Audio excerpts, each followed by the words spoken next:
What's the difference between Pro V1 and Pro V1X? I don't know if a lot of people know this, so we wanted to bring in Drew, our Titleist rep, to go over the differences between those two models because it can get confusing.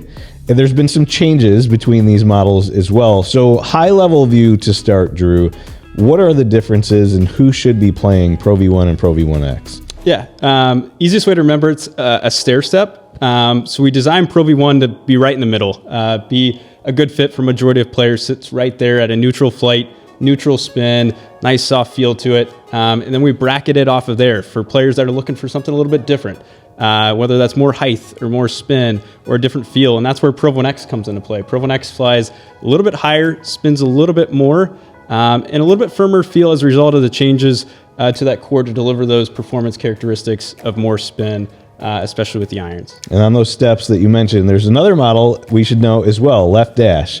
How does that factor in, and where does it fit within those three models? Yeah, so left dash is a CPO offering, custom performance offering, that if somebody's still looking for something a little bit more unique to fine tune a certain area of the bag, that's where left dash comes into play. And left dash is going to be a higher flight like Pro V1X.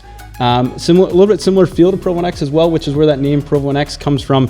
But the little minus sign next to Pro V1X, which is the left dash portion of that, is lower spin. So lower spin on full shots for players that like the characteristics of Pro V1X, but just want a little bit less spin compared to that. Yeah, a lot of options, a lot of fitting options as well. It's not just a white ball, and now you know the difference between Pro V1 and Pro V1X.